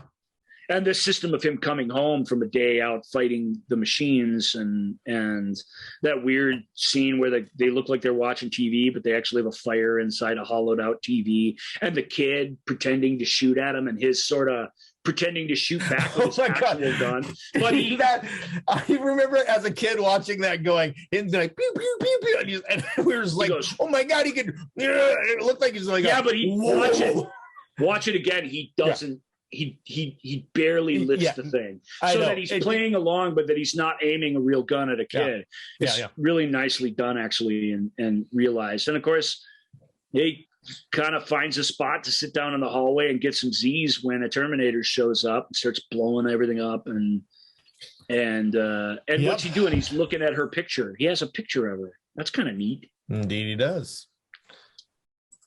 He has a picture of Linda Hamilton in this little I don't know what little sleeve, little like baseball card sleeve, and he's just kind of staring at it, and he actually loses the picture in this fight. It melts in the fire. It melts, yeah. Which you could tell it's something precious. He keeps it inside a little zipper thing, inside a little thing inside his jacket. So it's like tucked away and well protected as it can be. And of course, eventually this dream goes bad too. People are dying. He's kind of trapped and stuck, and we don't know how he gets out of it because he wakes up. And she says, I dreamt of dogs. And he's like, yeah, we use them to spot Terminators. I will mention there's a great deleted scene. I don't know where you can really find it anymore. It's not on all video releases, but MGM through Studio Canal did a very cool Terminator release that it was a flip disc. So on one side you had Terminator, and on the other side you had this current day, which was around 2004-ish, like them looking back on the Terminator, and it had deleted scenes in it and a bunch of other stuff. And the best deleted scene from the Terminator by far is the scene where he wakes up, and they come out from underneath this thing, and it's green, and there's trees everywhere, and it's daylight, and we haven't seen like an outside world like this. We just haven't seen this yet. And she's kind of talking to him, and he gets super overwhelmed by it. None of this here. It's all gone. Yep. You don't understand how miraculous this is, and he kind of breaks down, and it's really, really wonderful. I get why they got rid of it. But it has a really important bit of Terminator lore in it, which is he has this message for her from the future. Well, that's something. I mean, man. And he delivers it to her. He explains to her, it's your son. He explains to her the night before. It's like kind of buried the lead in all their cuddling and the gunshot wound. But he tells her, the reason this is happening to you, because she says, why me? What did I do? I didn't do anything. He's like, no, you gave birth to the guy that saved us all. Right. And the next morning he gives her this message, and this is the message. This is the scene also has there's no fate but what we make statement in it, which isn't actually in the Terminator. They treat it in sequels like he said it, but we never actually see him say that to her, which is weird. So this scene was cut. It's a great scene, but I would put it back in because I will always want to put everything back in, but I do get why you cut stuff. In fact, they're getting along, and they actually have a lighter moment here, and that's kind of neat and fun. Terminator goes back to his apartment. This time the landlord doesn't like the smells that are coming from there. Yeah. And he got a dead cat in there. Yeah. And then we get to see all the little options, and beep, beep, beep, beep, beep. The thing that lights up is F you, asshole. Yep. And the guy's like, that tracks. Yep. The hotel manager or wherever he is. Again, it's a stupid performance, but it's a fun performance. What's that guy going to do with that, with his cigar and everything? I mean, it's great. It works good. So what happens next? They go find a place to hide out. They've lost the Terminator, but they want to be prepared for his next appearance because he's going to track them down somehow. So they go to a hotel, and he's like, need one with a kitchen. Yeah, she's like, do you have one with a kitchen? So they show up. Sure enough, they do. And he goes shopping. Well, she does something really awful. She calls her mom. Correct. In the mountains, at the mountain home, at the cabin in the mountains. and Terminator's already there because he picked up her address book basically from her apartment when he killed her roommate and her boyfriend, which I kind of skipped that scene too, but I kind of didn't. That scene, no, we talked about it. That scene. As soon as you said, I'm like, as soon as you corrected me on the Rick Rossovich thing, I'm like, oh yeah, I remember him in the tighty whities fighting him and getting thrown. It's not tighty whities; they're way 84 fancier than that. He's into the designer stuff. Oh yeah, he's in like the bikini briefs. Yeah, that's correct. But it's whatever, he can pull it off. I would look like a but Rick's built. He's picked for this role because of his charm, which he definitely oozes like captain of the football team charm. There's no question about that. That's in every movie he's in. But he's also really well put together dude. Yeah, and they do like a Terminator fake out thing. Jump scare thing when Sarah opens when she's the leaving door to go to the pizza place, he's standing standing in the doorway. Yeah, it's a little fake out. That's where too. Matt comes in. Yeah, that's good. So that's all good. That's a nice journey back in time in the Terminator, where we were a while ago. But anyway, this is other than that horrible thing with the Terminator imitating her mother's voice over the phone and the smoke in the background. You just know this woman's been obliterated and everything's awful. And worse than that, even, which how could it get worse? He knows where they are now. She gives him the number, and then he picks up the number and it changes from, okay, be careful, sweetheart. Love you, sweetheart. Yeah. Give me your address there. What is your address there? Or whatever. Yeah. I remember that. Oh God. So there's a dog tied up outside this hotel that they pet and are friends with, and Reese comes back from the store with all this stuff, and she's like, "Oh, thank God, I'm starving," and it's it's just stuff to make nitroglycerin bombs out, pipe bombs out of. What's this? Okay, she pulls out kind of one ingredient at a time. I really like that scene. And he's like, it's a little more stable, but blah blah blah. It's like nitroglycerin, and he teaches her how to make these bombs, and they make bombs together. How romantic! And this is where it happens, where they're sitting there, and he's kind of keeping watch, and she asks, what are the women like in your time? And he's like, tough, good fighters, What does he know? He doesn't know anything. And she's like, I don't mean that. I mean, was there somebody special? He's like, what? No. And it's earnest performance by him. Like, I'm doing it sarcastically, and that's not really how he does it. He basically earnestly admits to never having ever been in anything resembling a man-girl relationship. Judgment Day happened when he was just a young kid. He barely remembers the world as it was. No, he doesn't remember. He was born after. He really doesn't remember. Even though he was born beforehand, he came up, he says, in the war. So, yeah, you're right. He doesn't remember. Then she's tremendously heartbroken over this idea and kind of comes over to him, and he explains to her that he explains to her the story of the picture and that her legend, and that her son told him the stories of her and how strong and amazing she was, and that he volunteered to do this because of her, because of how important she is, and because he has this sort of incredible crush on at least the legend of her. And she's like, well, you must be pretty disappointed. And he goes, no, to the contrary. Look at what she's been through and what she's accomplished. Mm-hmm. And the Terminator theme, which is this dark, gurgling, metallic, haunting end of the world, mass of a thing, becomes this piano ballad for them making love in this hotel room. And I remember I got into a debate with a guy, and you guys all know me, I'm fairly puritanical, and I don't like to see boobs, and I don't want to go down that road or not. But that's reality is I just don't like things that are gratuitous, I guess we'll say.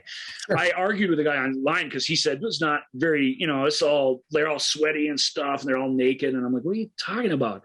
And I was like, he's like, oh, I remember back in my day when some people were going to have sex, you would just see outside and you would see the light turn off. And I'm like, you wanted to see just the light turn off? She says at the end of the movie, in her own words, we were only together this short time. We loved a lifetime's worth. You have to demonstrate that. Yeah. And the scene with this music cue and these two people, this guy with these scars all over him. It's hard to explain. It's clumsy and awkward, and yet it's beautiful. And it's realism, and I just think it's one of the best love scenes in all of film, really. Yes, and it's human. Yeah. It is human. This is the thing that only humans can do, not Terminators.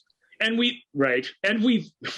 Amen. That is absolutely right. And he sets it up in this corny way. I mean, it's creepy in a way. Well, I'm in love with you. Well, that sounds like a lot, but it isn't. You believe him. I mean, that really is the key. It's not a line. He doesn't think he's going to lose his virginity in 4.5 minutes. He's just suddenly telling her the truth about everything. You know what I mean? Right. It's, and she's, whether she knows it or not, she's been waiting for that. To be that and to become something other than this person that she is. And she believes it, and she believes that he loves her, and you just see it. Every second of it is crucial. And every time I hear that theme, you can play it in as many ways as you want, but this is where you really hear it. It's their theme to their love making and the love between them that creates the thing that saves the universe. I mean, right. That's not cheap robot killer exploitation cinema. Those are huge, lofty, amazing ideas. And we're not even fully aware of them while we're experiencing the scene, but you're feeling it anyway. And it's important that you do that. So I dig it. Now it's after they've made love, they're in love, they're a couple, they're joking around and teasing each other like one, just for this very brief moment. Reese actually smiles. Exactly. We get this idea that there's something here and everything's going to be okay. And then the dog starts barking, Joel. That'll happen. Yeah, that'll happen when you give your address away. And it's off to the races after that. And man, and this is another chase. It's kind of amazing. And I don't really know how to break this one down. It's funny that it's the chase things I don't remember every single detail of. Yeah, I mean, the chase. I mean, this involves the truck, and they're right. He's on the motorcycle at first, right? And they're in this little car, and that's how it starts. But the truck ends up this 18-wheeler ends up running over the Terminator when one of the pipe bombs goes off in just the right way. Mm-hmm. And it's great. They go through that tunnel too with the bombs going off. That's true. I forgot about that. That's fantastic. Very famous. All the chases in LA are done in this tunnel. I mean, all of them. It's the most famous tunnel ever. It's in Blade Runner. It's in everything. Yep. But they're on them. It's in Back to the Future 2. So these little pipe bombs are working, lighting the fuses, driving the car, chasing. You gotta, when you're moving this fast, it's really hard though to get these to blow up at exactly the right time. Even though Reese is getting them right next to him, it's not quite having the effect it wants. But eventually he gets run over by a semi truck, and the truck driver gets out to inspect underneath and see if he's there or what's happened. And the Terminator kind of smashes him. It gets up, climbs into the cab, looks over to the guy who was riding shotgun and says, "Get out." Which the dude promptly does. That's a nice touch because he doesn't kill that dude. He doesn't have to. Again, it's all Terminator efficiency. And at this point, we really don't want to see some poor schlub that we don't even know and has barely said anything get murdered by the Terminator. So there's a relief to it, and there's a humor to it that works really great. And again, it pays off in future installments, but pays off less and less if I'm being honest. And this is really going to be a deep dive, just the Terminator, and we can do the sequels next week. And that's fine. Yep. Oh, I made that. Yeah, I shut my other notes down a long time ago. I mean, I thought that might happen, but next week, do we have a different show? So will we have to do Terminator sequels like the week after or something? Yeah, we might. Yeah. Well, But whatever. let's see. It'll be nice to have done a deep dive on the Terminator, and it'd be nice which you guys probably figured would be the case. I guessed that it might be, but I wasn't sure. You know what I thought about it? You know what I thought about it? That's what I thought. that cue will come in much more handy in the sequel shows. That's actually Correct. a cue from a sequel, so it makes sense that it would. This is where James Cameron's nightmare comes in. He gets in the truck and they crash, and the truck sort of Reese does this does this amazing thing where it's this amazing bit of heroism on his part, where he sort of she's out on her feet running, and he sort of takes one of those bombs and slides it in under where the gas tank of the semi is, and then dives into a dumpster and flips the lid down, and she's running away, and this truck just explodes. And it's when you see Sarah in shot, and I think it's important that you don't just see the awesome truck exploding, because you do, and it is awesome, but you see her with it right behind her when it happens, and there's a bit of rear projection going on there. The nicer the home video releases get, the more obvious that is. I think on TV as kids you couldn't tell, but in high resolution you can definitely tell that it's rear projection. But that truck exploding is so cool, and those flames and the frame rate he's using and the way he's moving the camera. This is the nightmare that created the Terminator in action. And she sort of, does she go to Reese or does he come to her? I can't really remember. No, she goes to him because he's in bad shape. He's beat up really, really bad, can barely walk. She sort of drags him out. They're sort of hugging each other. You're thinking that explosion should have done the trick. And then because you see the Terminator get out of the cab of the truck, sort of kind of try and move around, and fall down. You see its skull sort of melting, and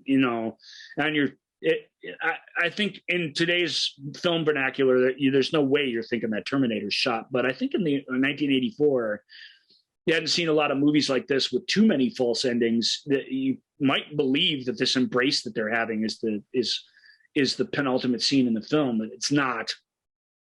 He rises up behind them and comes out of the flames, like we said, and they can't believe it, but they just got to keep running. So they get up, he's limping along, they run to they're in this weird industrial park area.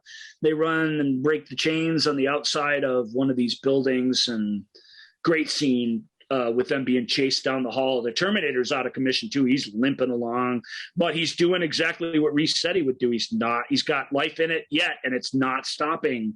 Even in this state, its mission is to kill her, and that is what it's going to do. And they, what does he do? He's very cleverly starts all the machines moving and zooming around in this weird hydraulic factory that they're in. So that they can move around in there while the Terminator will have a hard time tracking it. He sends her down the stairs when it gets caught up with them, and he kind of mano a mano with it, and he pulls his own in this fight. And he even uses the final pipe bomb to blow the Terminator into a bunch of pieces. It's just not quite enough pieces. Yep. It works. I mean, it takes him out from his waist, basically severs him at the spine and sends the lower half of him that way and the upper half that way. But the upper half fights on, and there's this weird sort of slow moving. It's still a chase scene. It's a slow chase. Intense. It's a fantastic slow chase of her crawling through all this equipment and gear and trying to get away from him. She got shrapnel from the blow up. She got shrapnel. Then part of the Terminator. So she can't. So she's got to pull that out of herself. That's intense. And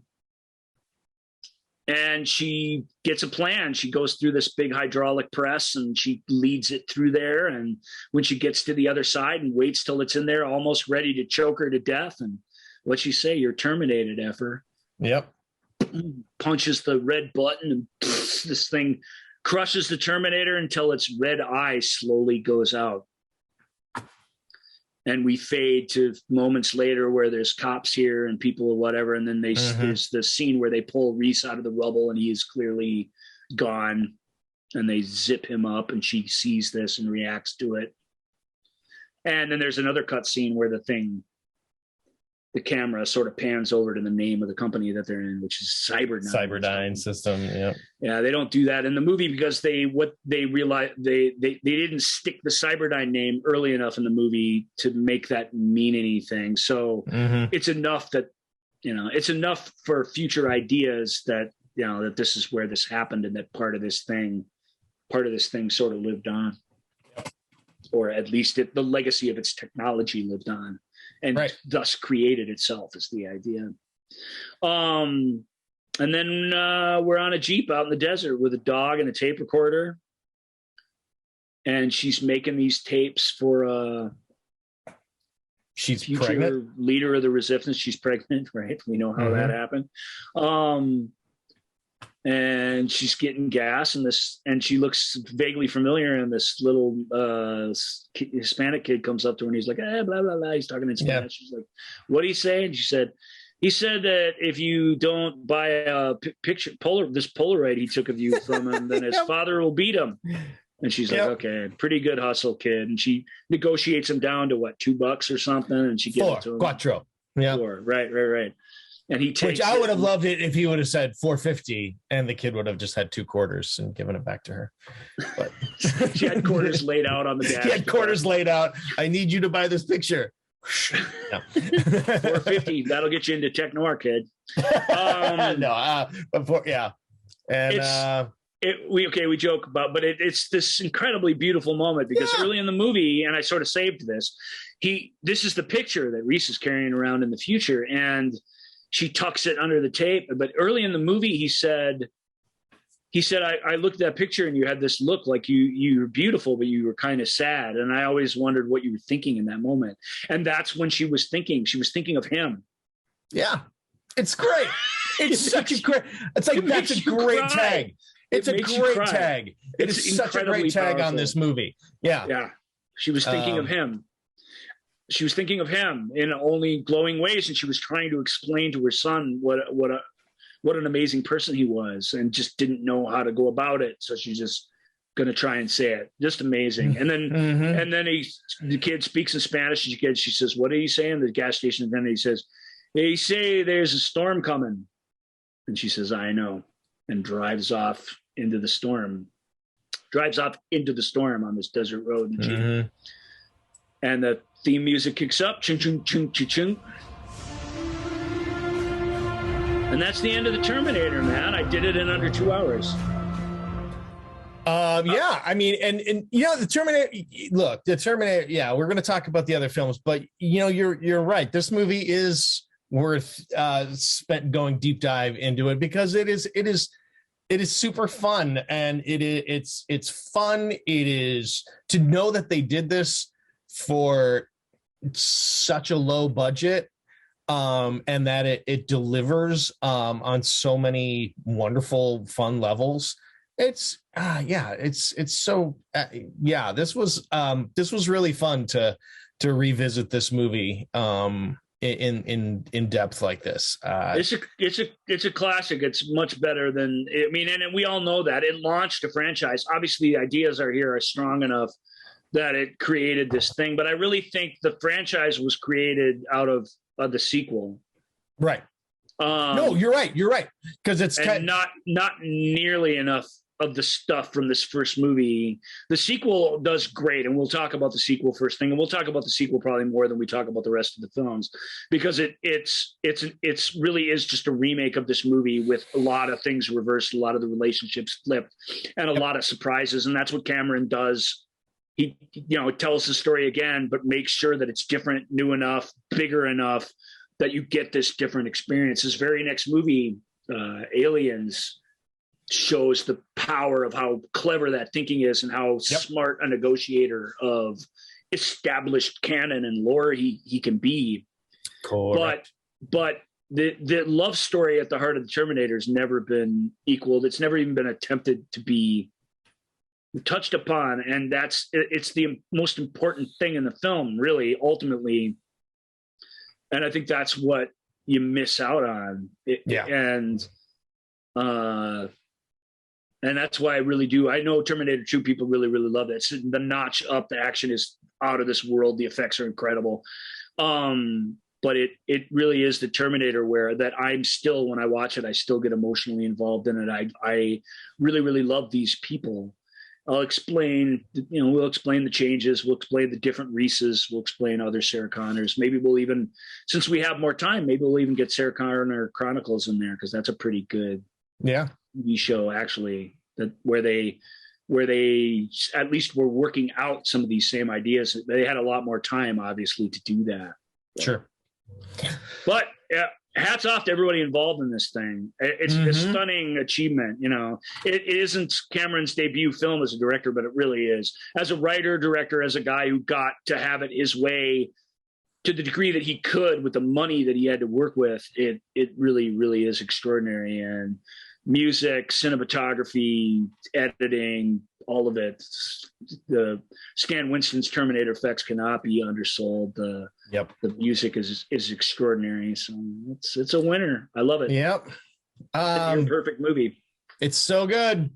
All right, folks, give us you feel free to give us your thoughts on Terminator. What was your favorite? I can't even think of anything pithy to say here on that one. Like what? Share in your love of the Terminator with us at the Movie Show with Joel and Ryan page on Facebook, and at Ask Joel and Ryan on Twitter, Instagram, and TikTok. And of course, if you are watching us on YouTube, like and subscribe, leave us a comment here. We can get back to you here as well. So we next week we might have a different show, but certainly in a couple weeks we're gonna if not Terminator next week, sequels in honor of the summer and big summer movies. They were all big summer movies after this. So indeed. That's coming, even if it doesn't come right away. All right. So that is going to do it for this week. Thanks for coming by, everybody. Bye now. Thank you for listening to The Movie Show with Joel and Ryan. Remember, all views and opinions represented in this podcast are personal and belong solely to the speaker and do not represent those people, institutions, or organizations that the speaker may or may not be associated with, unless explicitly stated. None of these views and opinions were intended to malign or deceive. And now, here's the producers, circa 1982, to play us out.